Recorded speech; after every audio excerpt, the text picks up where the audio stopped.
Hello, welcome to प्रथम IAS. तो इस पार्टिकुलर वीडियो में हम लोग बात करने वाले हैं कि narco test and polygraphy test किस तरह से कंडक्ट किया जाता है। जी हाँ, बिल्कुल आप सही यहाँ पे देख रहे हैं। आपको पता होगा कि अभी अभी जो महरौली मर्डर केस हुआ है, जिसमें सो कॉल्ड आफ्ताब की उसके पार्टिकुलर बयान को लेने के लिए डिफरेंट टेस्ट कंडक्ट करने वाला है पुलिस की, ताकि स्पीडी इन्वेस्टिगेशन हो सके। तो इसी के मद्देनज़र हम यहाँ पे डिस्कशन करने वाले इन दोनों टेस्ट को कि किस तरीके से इसको किया जाता है और कौन कौन से पार्टिकुलर केमिकल्स यूज़ किए जाते हैं। तो चलिए बिना किसी देरी के हम स्टार्ट करते हैं आज की डिस्कशन और जानने की कोशिश करेंगे इन दोनों के बीच डिफरेंस।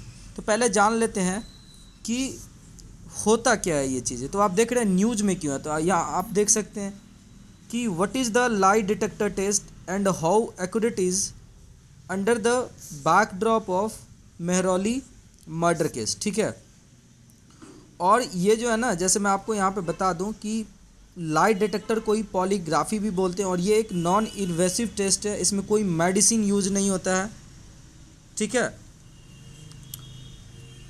बट मैं आप लोगों के लिए डिस्कशन में डीप में जाने से पहले आप लोगों के लिए एक एमसीक्यू लेकर के आऊँ। और एमसीक्यू है आपका, ये पॉलिटी से रिलेटेड है। Under the Indian constitution the concentration of wealth violates, option है यहाँ पे right to equality, directive principle of state policy that is DPSP, right to freedom, concept of welfare. तो प्लीज़ कमेंट में हमें बताइए कि इसका आंसर क्या होगा। इसका एक्सप्लेनेशन हम लोग वीडियो के लास्ट में देखेंगे। तो चलिए बिना किसी देरी के स्टार्ट करते हैं। जैसे कि आप यहाँ पे देख रहे हैं, ये न्यूज़ में है और ये जो है ना पार्टिकुलर इन्वेस्टिगेशन, जो बोन चिलिंग श्रद्धा वाल्डेकर की जो मर्डर हुई है ना अभी,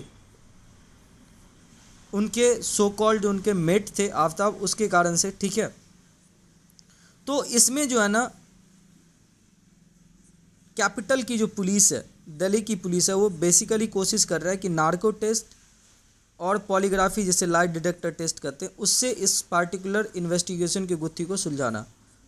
बट मैं आपको बता दूं कि ये जो नार्को टेस्ट है, पॉलीग्राफी टेस्ट है, जिसे लाइट डिटेक्टर टेस्ट बोलते हैं, या ब्रेन मैपिंग भी होता है एक, ये सब जो है ना कुछ टेक्निक्स हैं, साइकोलॉजिकल टूल्स हैं, जिसके द्वारा जो है ना आप इंटेरोगेशन प्रोसेस में सच्चाई को जानने की कोशिश करते हो। हालांकि ये सब सारी चीज़ें जो है ना कहीं ना कहीं से आप बोल सकते हो कि कोई फुल एंड प्रूफ जो है ना ये मेथड नहीं है, बट बिल्कुल अगर आप इन्वेस्टिगेशन कर रहे हो तो उसमें जो है ना स्पीडी अगर आप ट्रायल चाहते हो तो इन्वेस्टिगेशन को तेज़ी से करने के लिए ये सब सारी चीज़ें आपको मदद करने वाली है।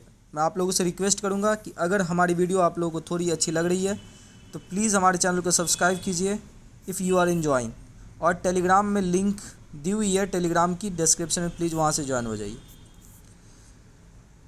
तो ये जो आपका आफ्ताब पुणे वाला है, उससे क्या करने वाला है आपको, जिन्होंने किलिंग किया अपने पार्टनर श्रद्धा वाडेकर को, तो उससे दिल्ली कोर्ट ने अलो कर दिया पुलिस को कि आप इससे नार्को टेस्ट और पॉलीग्राफी टेस्ट कर सकते हो।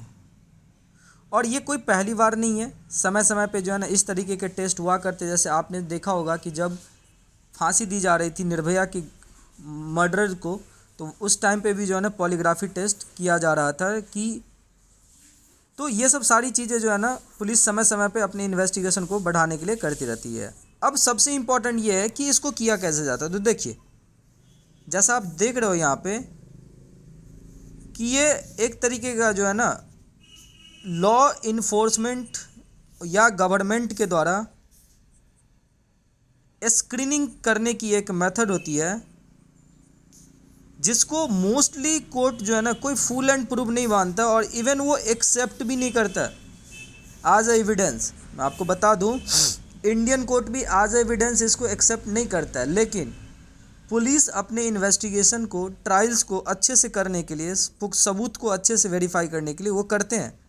और इसमें होता क्या एक्चुअली में कि बहुत सारे सेंसर्स फिट कर दिए जाते हैं बॉडी पे, सब्जेक्ट टू कि पीपल से कुछ क्वेश्चंस पूछा जाता है और फिर उस क्वेश्चंस की जो आंसर वो देते रहते हैं, तो वहाँ पे कुछ पार्टिकुलर बॉडी के मूवमेंट को मेजर किया जाता है। जैसे ब्लड प्रेशर कफ लगा होता है, जिससे पल्स की आपको मेजरमेंट की जाती है, फिर ब्लड प्रेशर की मेजरमेंट की जाती है, फिर पूरे शरीर पे रबर ट्यूब लगा दिया जाता है चेस्ट के ऊपर, एब्डोमेन के ऊपर, ताकि आपकी ब्रीदिंग को रिकॉर्ड किया जा सकता है। हाथ के अंदर जो है ना आपको 2 मेटल प्लेट्स अटैच कर दिए जाते हैं फिंगर के ऊपर नीचे, ठीक है, ताकि वो आपकी स्वेलिंग को मेजर करता है। और ये सारी सेंसर्स एक तरीके से जो है ना आपको कंप्यूटर से जुड़ा होता है, और उस पर ये सारी पॉलीग्राफी टेस्ट के दौरान जो मेजरमेंट्स होते हैं, जैसे बॉडी मूवमेंट, ब्रीदिंग जिसको डायाफ्रेम की मूवमेंट बोलते हैं, ब्रीदिंग चेस्ट की, पर्स्पिरेशंस मतलब स्वेलिंग, पल्स, ब्लड प्रेशर, ये सारी मेजरमेंट की जाती है। लेकिन जैसा मैंने आपको बता दिया कि इंडियन कोर्ट ही नहीं, दुनिया के और भी बहुत सारे ऐसे कोर्ट है जो इसको एक्सेप्ट नहीं करती है। तो इसके पीछे रीजंस दे रहे हैं कि क्रिटिक्स बता रहे हैं कि भाई ये कोई एनफ साइंटिफिक एविडेंस नहीं है कि ये जो है ना लाई और नॉट लाई को बिल्कुल ही क्या कर लेता है, आपको डिटेक्ट कर लेता है। लेकिन देखा गया है ड्यूरिंग द यूज़ कि 85 to 95% एक्यूरेसी रेट के साथ ये डिटेक्टर काम करती है, और इसी कारण से पुलिस जो है ना इसको हद तक यूज भी करती है। वही अगर हम बात करें नार्को टेस्ट की, तो इसे हम नार्को एनालिसिस टेस्ट भी बोलते हैं, और इस पार्टिकुलर केस में ये एक इन्वेसिव है। याद रखिएगा, नॉन इन्वेसिव का मतलब होता है कि आपको कोई मेडिसिन नहीं लेना पड़ता है, कोई इंजेक्शंस नहीं लेना पड़ता है। तो पॉलीग्राफी या लाइट डिटेक्टर टेस्ट जो है नॉन इन्वेसिव था, जबकि अगर आप नार्को टेस्ट की बात करोगे तो ये एक इन्वेसिव टेस्ट है, और इसमें इंजेक्ट किया जाता है एक पार्टिकुलर केमिकल, नाम याद रखिएगा, ये जो है ना सोडियम पेंटोथॉल, ये इंजेक्ट किया जाता है पर्सन्स के बॉडी में, और जैसे उसके शरीर में जाता है ना तो वो हिप्नोटिक हो जाते हैं, मतलब अपनी जो उसकी कॉन्साइसनेस स्टेज है उससे वो कहीं ना कहीं एक तरीके से हिप्नोटिक स्टेट में चला जाता है। और इस पार्टिकुलर सोडियम पेंटोथॉल को जो है ना हम एक तरीके से ट्रूथ सेरम भी बोलते हैं, और जैसे वो हिप्नोटिक स्टेट में चला जाता है तो इसमें बिलीव किया जाता है कि अब जब आप उससे कुछ भी पूछोगे ना तो यूजुअली एक्यूज जो है ना झूठ नहीं बोलता है, और वो जो सही सही होता है वही बता देता है। लेकिन मैं आपको बता दूं कि since these all processes are just for speedy the investigation, तो इंडिया में जो है ना नार्को एनालिसिस रिपोर्ट जो है ना not admissible as primary evidence in the court. तो याद रखिएगा, जिस तरह से लाई डिटेक्टर टेस्ट, उसी तरीके से नार्को टेस्ट भी हमारे इंडियन कोर्ट्स में परमिजिबल नहीं है, ठीक है।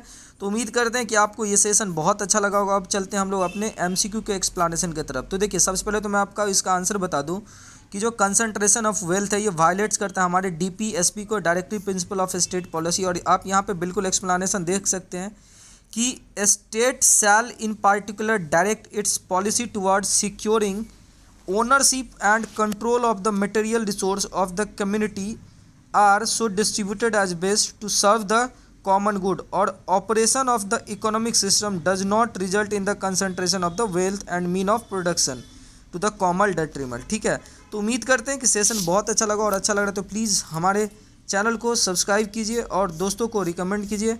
बहुत बहुत धन्यवाद, बहुत बहुत आभार। Thank you so much for watching this video.